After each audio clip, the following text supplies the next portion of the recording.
Por que crianças de famílias ricas vão bem no teste do marshmallow? Naruhodo. Bem-vindo ao Naruhodo, podcast para quem tem fome de aprender. Eu sou Ken Fujioka. Eu sou o Altair de Souza. E hoje é dia de quê? Desapontando estudos.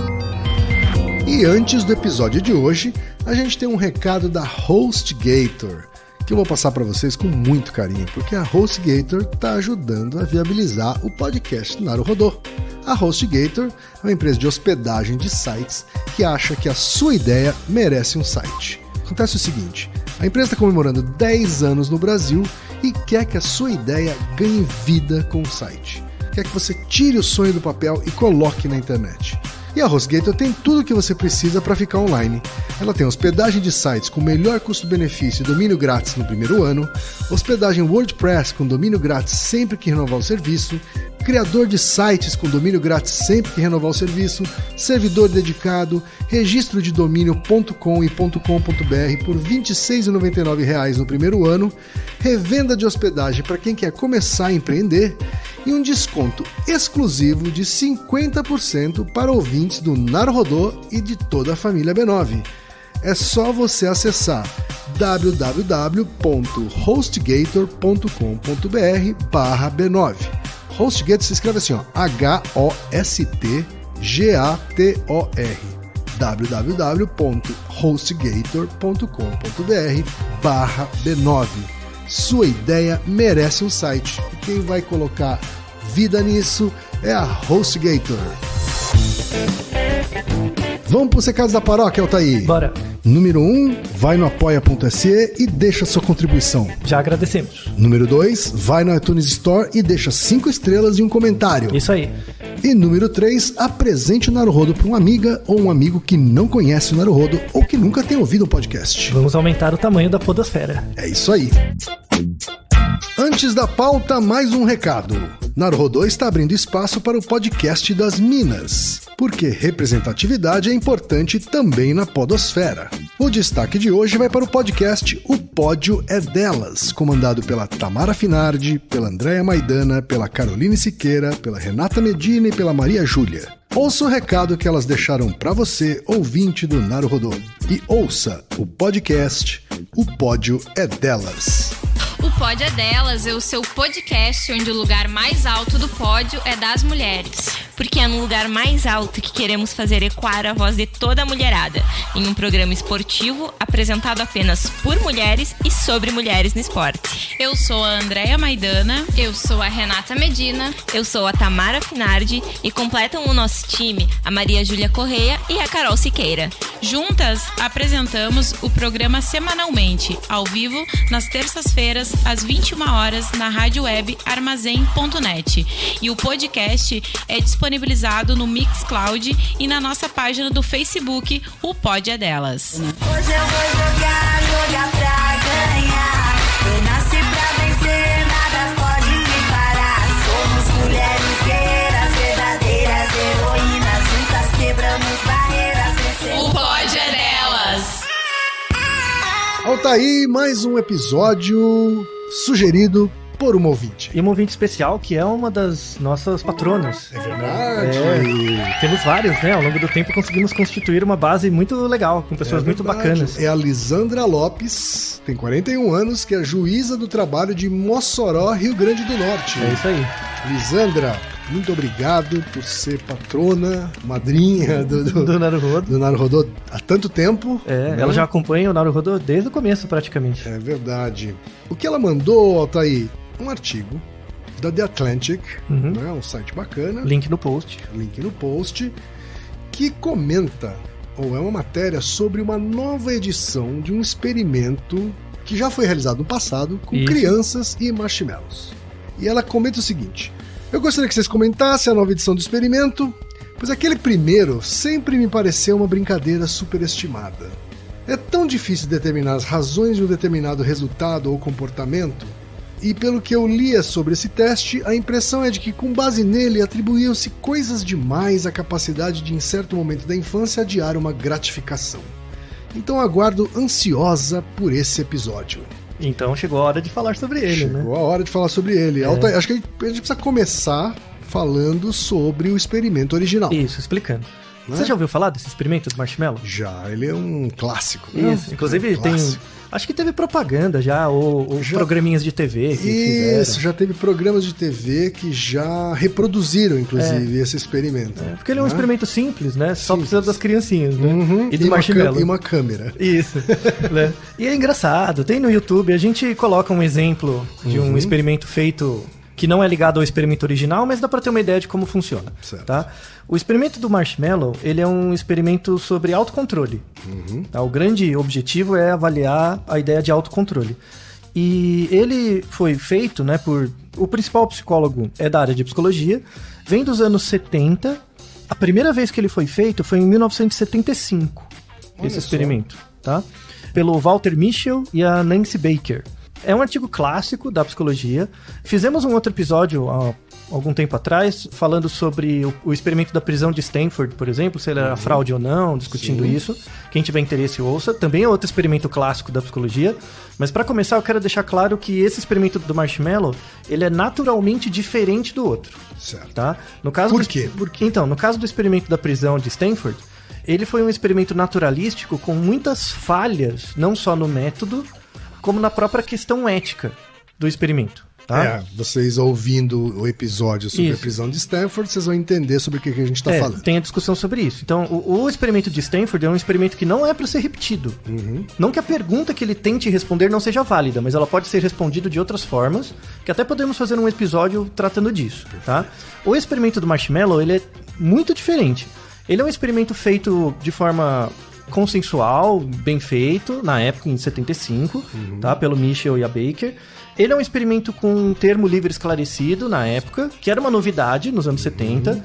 Seguiu o relatório Belmonte. Termo né? livre esclarecido significa que os pesquisados assinavam, ou no caso das crianças responsáveis, né, pelas crianças, assinavam um termo Livre onde esclarecido. eles aceitavam participar do estudo. Isso. Né? E uma coisa importante desse experimento é que o benefício era maior do que a perda. Então, no máximo, a criança podia ficar impaciente porque ela tinha que esperar, mas não tinha nenhum problema. Sim. Tá? Ninguém foi torturado psicologicamente. Não teve nenhum comprometimento para além do próprio fato de você ficar sem o marshmallow. Se bem que no final todo mundo ganhava, né? Mas enfim. Eu vou explicar direitinho esse experimento clássico, tá? Isso, o original. Esse experimento, ele foi feito com um tamanho de amostra de 60 crianças. 30 meninos, 30 meninos. Certo. Todos eles... Um bom N. Um tamanho de amostra... É um experimento de psicologia social, né? E todas as crianças, isso, lembre dessa informação, vieram de uma creche de crianças que são filhos de professores e funcionários da Universidade de Stanford. Certo. Tá? Guarde essa informação. Tá? Então, o N60, eles variavam as criancinhas de 3 anos a 5 anos e meio. Certo. Mais ou menos. Só que, em média, tinha 4 anos e meio. Tá? Então, a ideia era a seguinte. Você colocava a criancinha numa mesa, sentadinha, e colocava um prato na frente, e nesse prato você colocava um objeto, tá? E você dava uma instrução para a criança. Só que aí tinham 2 tipos de objeto. Isso não se fala na divulgação, por isso que eu quero explicar o experimento certinho. O experimento tinha 60 crianças. O interessante é que nenhuma divulgação, desde os anos 70, não se fala, porque o legal é o marshmallow, né? Mas na verdade eles apresentavam 2 tipos de produto. Certo. Tá? O marshmallow, aqui no Brasil não é muito comum, as crianças não conhecem, mas nos Estados Unidos é um alimento muito comum. É um doce, né, básico. Tão comum quanto o doce de leite aqui em Brasil. Isso, né? é muito comum. Então, a ideia não Mas era... vamos lá, então como é que era? Ele tinha uma sala... Tinha uma sala com uma mesa... Com uma mesa onde eles colocavam no centro dessa mesa... Um prato... Um prato com um doce. Isso, com um marshmallow. E a criancinha sentada na frente. Certo. E aí, você, na verdade, chama desenho 2x2, porque você tem 2 efeitos. Algumas crianças viram primeiro o marshmallow, certo, tá? E outras crianças viram um alimento que para elas não era comum, que é um pretzel. Para quem não conhece, um pretzel é uma massa de pão, algo assim, que é enrolada como um nó. Tá? Exato. Aqui no Brasil tem também, mas é pouco comum. Então, o pretzel era algo pouco conhecido para as crianças e o marshmallow era muito comum, tá? Então, imagina, a criancinha colocava um marshmallow na mesa e falava para ela o seguinte, falou, tem aqui um marshmallow, você não pode pegar, tá? Se você aguentar 15 minutos, depois de 15 minutos, além desse, você ganha mais um. Certo. Tá? Ou seja, não pegue... Aguente Porque se você aguentar 15 minutos, você ganha o dobro do que você tá Isso. vendo. Então, isso em psicologia social, mesmo aplicada, é chamada escolha intertemporal. Certo. É você aguentar esperar por um ganho maior frente a um ganho imediato menor. Tá? Basicamente isso. Só que, além disso, além do marshmallow, tinha 2 grupos. Então, na verdade, são 4 condições. Você dava essa instrução do marshmallow, e aí o experimentador, ele falava isso, tá aqui o marshmallow, se você aguentar 15 minutos, ganha 2. Só que antes de se despedir, o experimentador falava sobre características do marshmallow. Então ele falava, olha como o marshmallow é gostoso, redondinho, fofinho. Então ele fazia uma descrição com adjetivos bonitinhos, tá? Adjetivos emocionais em relação ao marshmallow. E aí você... E positivos, né? Positivos, assim, isso. Eles não eram neutros, não era uma descrição neutra. Não, assim. não. Então, aí o experimentador se despedia e deixava a criança sozinha na sala, filmando. Perfeito. Né? E aí, eventualmente, uma hora a criança pegava, tá? Das 60 crianças, nenhuma aguentou os 15 minutos. Todas pegaram antes, tá? Então você tinha, no caso do marshmallow, um grupo que recebia instrução, depois era estimulado positivamente... E tinha um grupo que não se falava nada, só dava instrução. E um terceiro grupo em que você dava uma instrução abstrata. A instrução abstrata era assim: olha, isso aqui é um objeto quadrado, macio.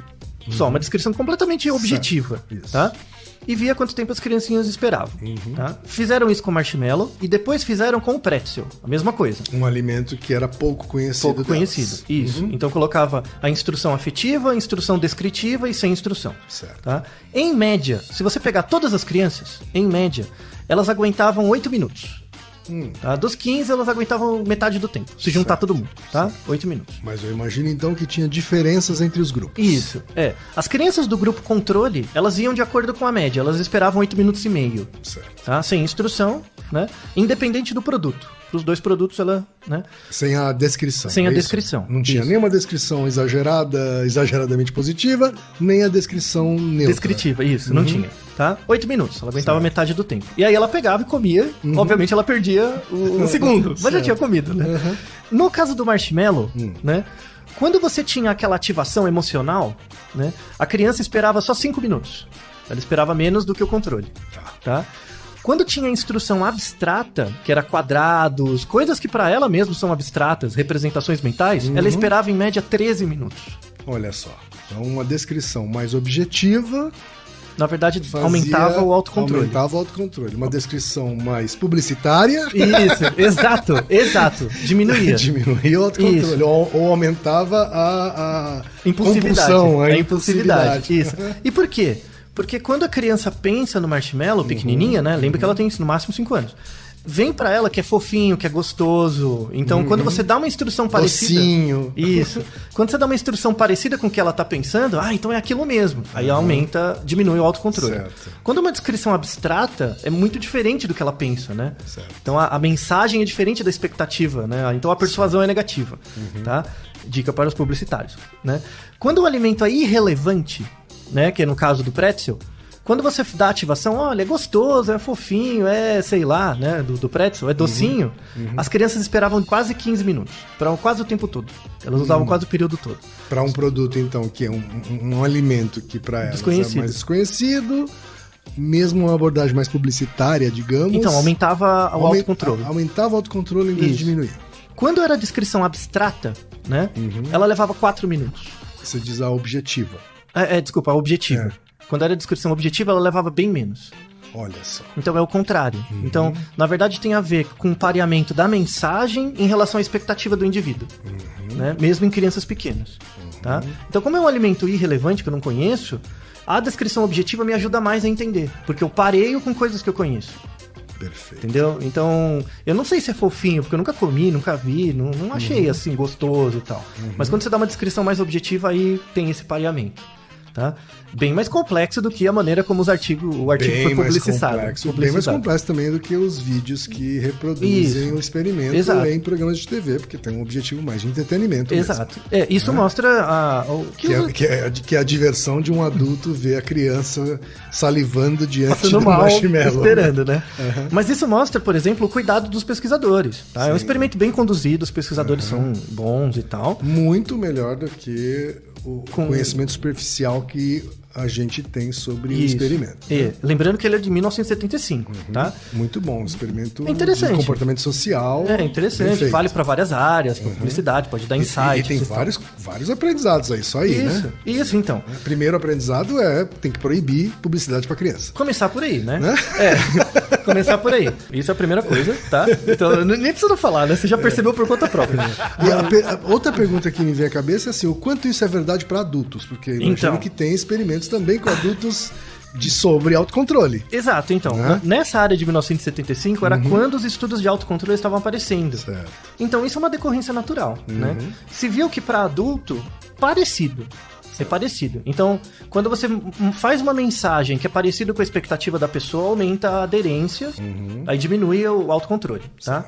Só que isso é igualmente relevante, tanto para alimento, para coisas conhecidas quanto desconhecidas. Tá. Por quê? Uma criança de 5 anos, quando você fala um objeto quadrado, para ela não tem uma representação tão boa do quadrado, sabe? Adultos, em geral, que passam por escolarização... Acaba soando mais abstrato mesmo para a criança, uma descrição mais objetiva. Isso. Então, quando você tem uma melhor percepção de representação mental, esse efeito... Mais repertório, né? Isso. Esse efeito da informação técnica na preferência não é tão forte quanto na criança. Tá? Então dilui um pouco. Mas a questão da diferença do estilo de mensagem em relação ao padrão esperado do consumidor, assim, é de fato algo que inspirou posteriormente nos anos 80 e 90 as teorias de persuasão nos Estados Unidos, para ver a importância do Mitchell, tá? E ele não tinha intenção nisso, isso aí foi meio colateral dele. Isso faz sentido, porque trabalhando com comunicação, você percebe que ficar explicando, descrevendo algo que um adulto não conhece, não necessariamente aumenta a persuasão a respeito daquilo. Aumenta o entendimento, mas não aumenta o consumo, né? Porque são princípios diferentes. Né? Muito bem, o artigo bacana, né? Tal, tudo bem. Só que aí, assim, esse artigo ele foi heurístico, porque ele foi feito num grande centro, né, de pesquisa, e aí eu tava do lado, as teorias de persuasão começaram ali, então estimulou outras áreas, e o Mitchell e a Baker continuaram, né, pesquisando nisso e tal. Só que aí veio o Mitchell, na verdade, ele fez esse experimento pensando lá na frente. Né? Ele teve autocontrole, sabe? Ele esperou mais pra frente. Certo. Como era um aluno, eram crianças de Harvard, desconhecidos ali, por isso que ele escolheu esse público. Porque ele podia seguir as pessoas depois. Certo. Ele tinha os contatos, né? Então o interesse dele era por isso. Como se fosse um painel mesmo. Assim, então ele meio que foi acompanhando, né? E ele esperou quase 40 anos. Quase 40 anos depois, ele entrou em contato de novo com os adultos, né? Que eram criancinhas, depois viraram adultos. Aquelas crianças que foram parte do experimento, agora adultas. E tentou ver, por exemplo, as crianças que aguentavam esperar mais, ou seja, que tinham mais autocontrole, o que aconteceu com a vida delas? Será que elas eram mais bem-sucedidas? Será que eram melhores e tal? Ganharam mais dinheiro, ganharam menos dinheiro. Isso, se envolveram menos em crime ou não, abuso de drogas, coisas do tipo. E aí ele fez um outro estudo posteriormente, mandando um questionário para coletar essas informações. E ele viu que tinha algumas associações, por exemplo.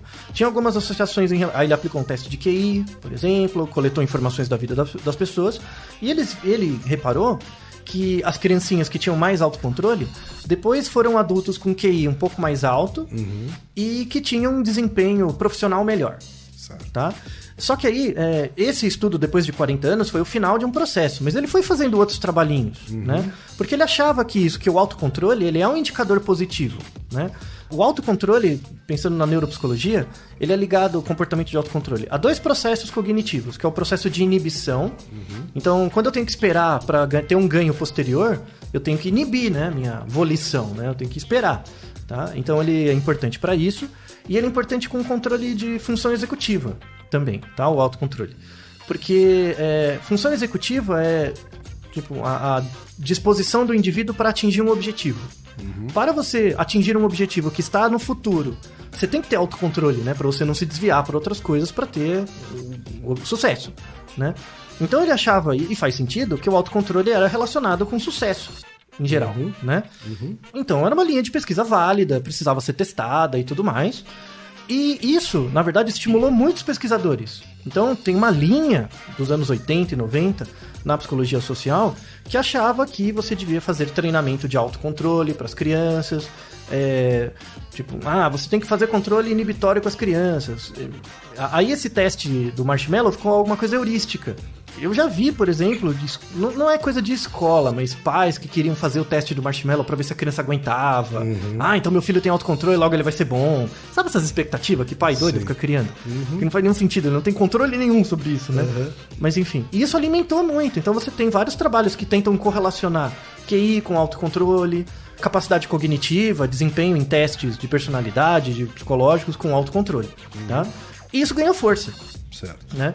Na psicologia técnica, né? Então, mas essas informações vão passando, né? Os memes vão passando para as outras áreas, né? O que a gente tem como um fenômeno muito presente hoje?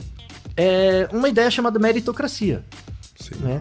A meritocracia é uma corruptela de várias outras ideias mais científicas, mas uma delas é a ideia de autocontrole. Então, se você se esforçar, se você fizer o máximo de você vai conseguir, né? Isso não sou autocontrole? Porque se você se esforçar... Tá relacionado a isso. Se você se esforçar, quer dizer que você tem que abrir mão de tudo que você tá fazendo, fazer o seu máximo, porque você vai ter um ganho depois. Isso. Tem um autocontrole, disciplina, né? Uma coisa meio militar, assim. Então, né? todas essas descrições na psicologia é descrita pelas teorias de autocontrole. Certo. Tá? Então é uma forma de testar isso. Então, essa ideia da meritocracia, do ponto de vista social, apareceu pela psicologia por conta desses trabalhos. E, de novo, isso não estava na cabeça do Mitchell. É que quando você faz um artigo, ele vira do mundo. Claro. Então, você não sabe o reflexo disso. E aí ele recebe várias interpretações Isso, outras áreas. Né? Outras áreas que não sabem psicologia, ficam pegando as informações, enfim. A coisa anda, né? O telefone sem fio anda. E isso ficou muito forte, né? Então, a ideia que se tinha até os anos 2005, 2004, é que autocontrole era uma coisa do indivíduo e era um traço, não era um traço, mas era uma característica individual, que cada um cuida do seu autocontrole, sabe? Ele tem regulação ambiental, claro que o ambiente estimula o seu autocontrole, mas é algo do indivíduo. A gente que até tentava buscar gene, sabe? Algo inato e tal. Recomendo que quem tiver interesse ouça o episódio 100 do Naruhodo, que é se a biologia explica a predisposição política. Que a gente fala que a biologia tem um papel como causa material para a predisposição política e também para o autocontrole, mas ela não é determinante. Então não tem um gene para o autocontrole, mas você tem padrões de SNPs. Aí você ouve esse capítulo, esse Naruhodo 100. Vai entender o que é SNP? Tem padrões de SNP associados, mas são coisas muito da interação do indivíduo com o ambiente. Sim. Tá? Então, se seu pai tem muito autocontrole, não quer dizer que você vai ter e por aí vai, tá? Não é tão direta. Por que esse artigo apareceu, que aí o nosso ouvinte mandou, né? Foi porque em 2018, na verdade há 2 meses, né? Saiu um artigo muito bonito. Foi um artigo muito bem feito, muito bonito, com um N muito maior. O tamanho de amostra era 900 crianças, certo. Bem maior, né? Praticamente 10 vezes maior. 10 vezes maior, mais que isso, né, até.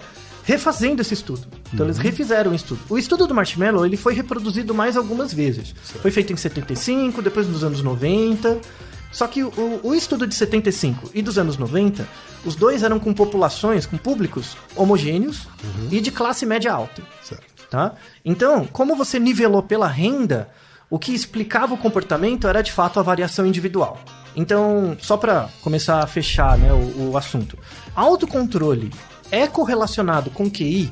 Sim, existe uma correlação, mas ela é fraca. Mas tem alguma correlação. Por quê? Você aprender a ter uma capacidade de pensar no futuro e abrir mão de um ganho atual frente a um ganho maior posteriormente é sinal de planejamento e é sinal de uma boa capacidade cognitiva, você ser menos imediatista. Isso faz todo sentido, né? Só que, pense de um ponto de vista econômico, tá?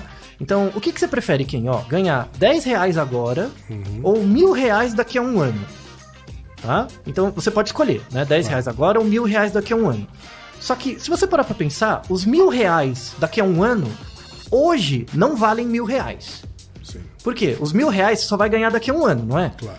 Então, pelo medo que você tem de perder, esses R$1.000, na verdade, hoje valem menos.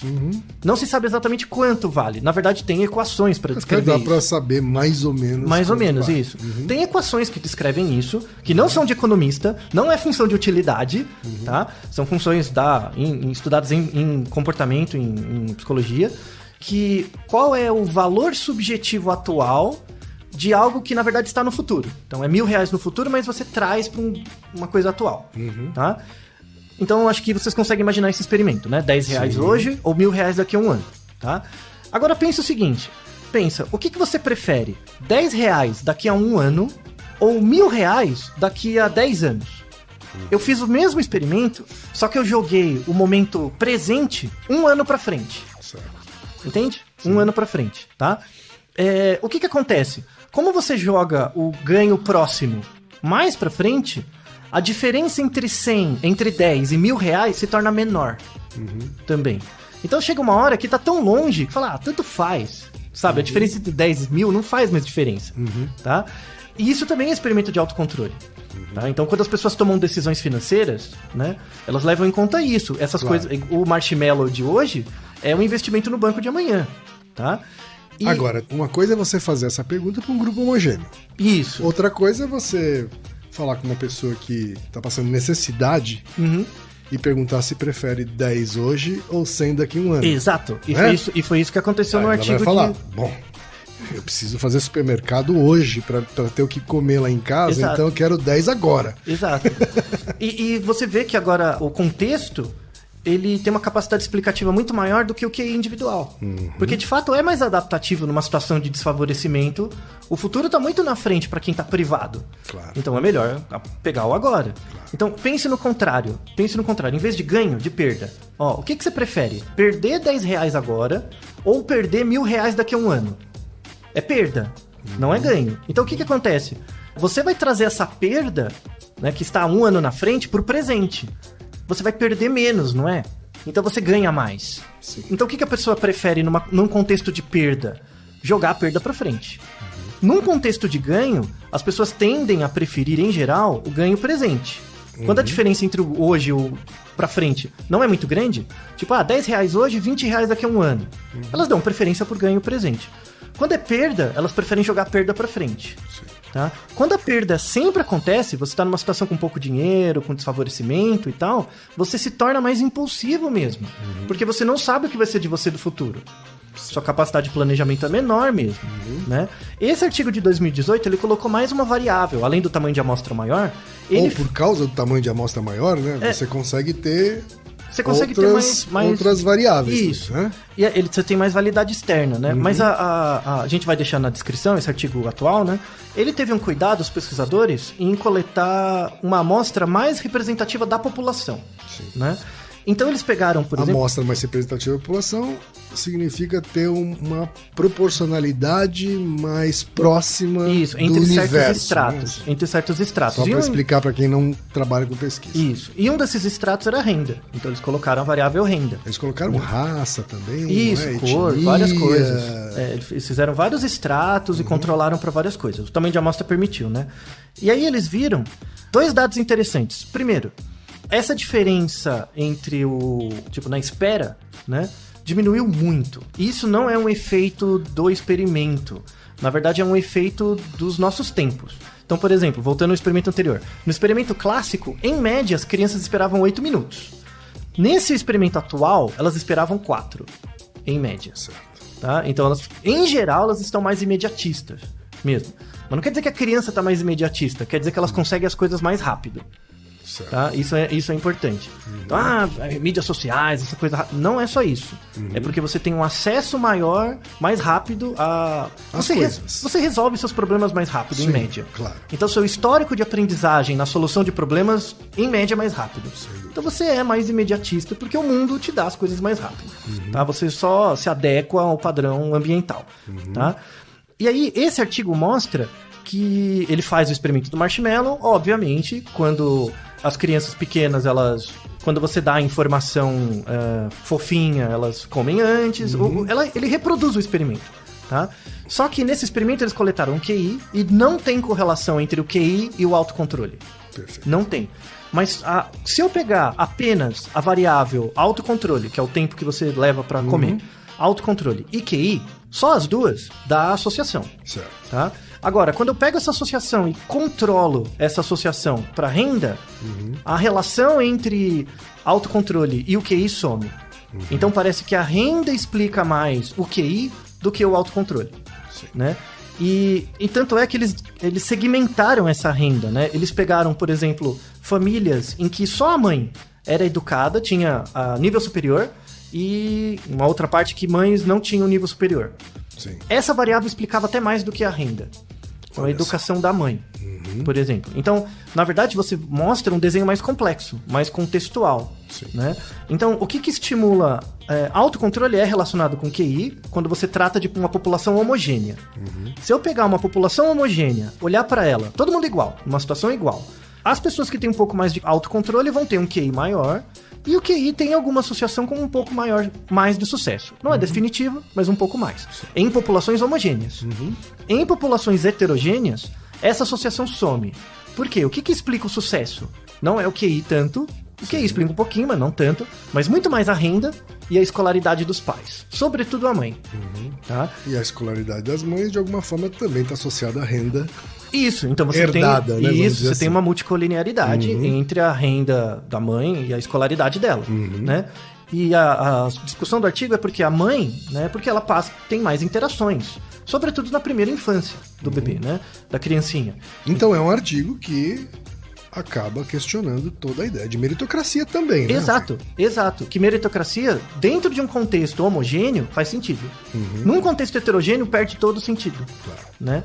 E aí a gente entra até numa discussão importante, que é a diferença entre o Estado investir em educação ou investir em ciência.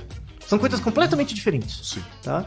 Um Estado investir em educação, quando você fala em educação, você tem que investir da creche até o ensino médio.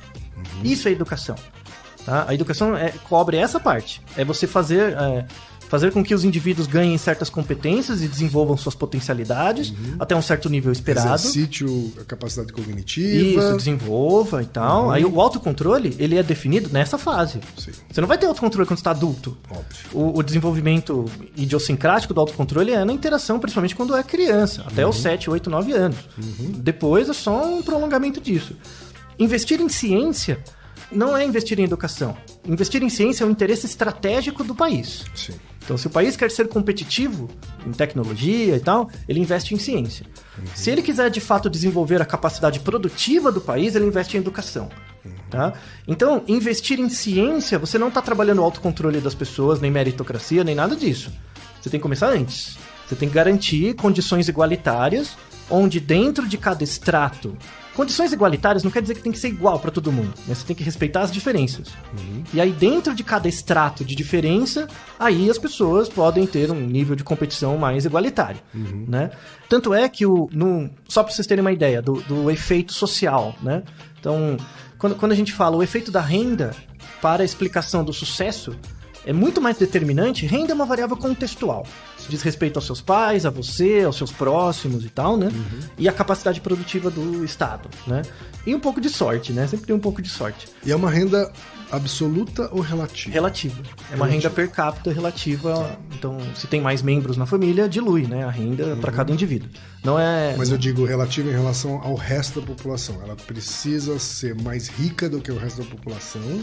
Ou ela precisa ter uma renda, em termos absolutos, boa o suficiente para ter acesso às coisas? Excelente pergunta. Quando nesse artigo ele fala de renda, ele não fala de dinheiro. Não é tipo, preciso de R$1.000, não é isso. Certo. É acesso. Tá. É a capacidade de ter acesso a coisas. E aí independe do valor. Tá. Entendeu? Então, não é que eu preciso ganhar mais que você ou menos, mas eu preciso ter acesso a um mínimo. Tá? Ele não... Então é relativo em relação ao contexto. Né? Exato. Ao ambiente, porque é o ambiente que dá essa mediação, né? Sim. Quer dizer, se eu tenho dinheiro para ter acesso a uma educação de mais qualidade... Isso, ou uma educação igualitária, né? em que o conhecimento é passado de forma conjunta para todo mundo, né? E aí, só para você ter uma ideia desse efeito cultural, a Folha de São Paulo fez vamos deixar na descrição a notícia. Em 2017, a Folha de São Paulo fez uma pesquisa usando o Datafolha, né? Que é Imediatismo para o Consumo, que o título é Psicologia da Pobreza. Tá? É um experimento bem simples. Eles perguntavam para as pessoas: o que você prefere? É uma escolha intertemporal. Você coloca uma decisão para a pessoa. Tá? Ou ela ganha R$100 agora, ou ela espera um ano para ganhar uma outra quantia maior. Certo. Quanto deve ser essa quantia maior? Ou seja, quanto você... Para valer a pena esperar um ano. Tá? A mediana, ou seja, 50% das pessoas responderam até R$500. Então, R$100 agora ou R$500 depois de um ano, tá? No Brasil. Caramba! Quanto você esperaria um ano? Não sei. Frente a R$100. Não tem nenhuma aplicação que dá isso, né? Então, não tem. Não, exato, isso não reflete a ideia da racionalidade. As pessoas não são racionais, Sim. né? Elas têm um sentido valorativo mesmo, ligado à compra. Então, por exemplo, tudo bem, eu vou esperar um ano, mas o que eu consigo comprar com... Eu consigo comprar coisas com R$100 agora. Já que eu tenho que esperar um ano, o que eu consigo comprar? Sabe? O que eu consigo ter, né? Sim. E aí os R$500 vêm nessa ideia. É bastante Tá? alto. É, um rendimento muito grande. Agora, o que você prefere? Ganhar R$100 agora ou esperar 10 anos para ganhar alguma coisa? Quanto tem que ser essa coisa? Certo. Quanto você acha que as pessoas chutaram? Não faço ideia. Você não tem um palpite? De R$100 para quanto vai? É, em 10 anos. Depois de 10 anos. R$10 mil. Muito bem, R$10 mil, olha só a percepção subjetiva. Você usa como âncora o 100, né? Aí você só adiciona zeros. Exatamente, as pessoas em média aguentariam esperar 10 anos para ganhar R$10 mil, tá? Com base nesses Que é um valores... rendimento também absurdo. Enorme, as pessoas não têm ideia de como funcionam finanças, essas coisas, né? Na verdade, esse estudo foi aplicado em vários países, né? E com base nesses valores, umas outras indicações, eles criaram um score, que é um score de impulsividade, tá? Ou de imediatismo para o consumo, que é um número que vai de 0 a 1. Quanto mais perto do 1, menos imediatista você é, mais poupador você é, tá? Uma espécie de autocontrole. É o autocontrole. Isso, é uma ideia de autocontrole. Quanto mais perto do 1, mais autocontrole. Certo. O pior país para aproveitar a Copa é a Rússia, tá? É o pior. Rússia? É 0,21. Tá. O Brasil deu 0,26. Ele tá muito Tamo perto. bem mal também. Muito ruim. Muito ruim, tá? Os países que têm o maior nível de autocontrole financeiro são os Estados Unidos e o Japão. Com 0,77 e 0,70, tá? Respectivamente. Outra informação interessante é que 58% da população do Brasil, segundo esse estudo, consegue guardar apenas 10% da renda mensal. Então, se você ganha R$1.000, você só consegue guardar 10% disso em média. Quase metade da população guarda só 10% do salário. Eles gastam muito, né? E 4% da população nem consegue saber o quanto poupa, tá? Então, essas informações são úteis para mostrar que em países onde você tem uma grande desigualdade de variação econômica, de perspectiva de renda, de consumo, varia o autocontrole dos indivíduos. Sem dúvida. Então, você vê que isso explica mais do que o próprio QI do indivíduo, né? Claro que o QI ajuda, não pense as coisas como separadas, as duas trabalham juntas, as causas materiais do indivíduo e as causas eficientes do ambiente, tá? As duas coisas te dão o autocontrole. Só que quando você é criança, o peso é muito maior do ambiente. Quando você é criança. Quando você é mais velho, dado que você já passou a sua vida e você já sabe mais ou menos o que você é, aí o peso do autocontrole individual é maior. Então, para você estimular o autocontrole nas crianças pequenas, você tem que criar condições igualitárias, onde o acesso aos bens básicos e de subsistência e mesmo de qualidade de vida estão disponíveis para todos da mesma forma. Naruhodo, ilustríssimo ouvinte! なるほど。 Você sabia que pode ajudar a manter o Naruhodô no ar? Ao contribuir, você pode ter acesso ao grupo fechado no Facebook e receber conteúdos exclusivos. Acesse apoia.se/Naruhodô Podcast. E você já sabe, aqui no Naruhodô, quem faz a pauta é você. Você tem alguma pergunta pra gente ou quer comentar algum episódio? Escreva pra nós. podcast@naruhodô.com.br. Repetindo? podcast@naruhodô.com.br. E lembre-se, mande nome completo, idade, profissão e a cidade de onde você está falando. É isso aí. なるほど。 Esse podcast é apresentado por b9.com.br.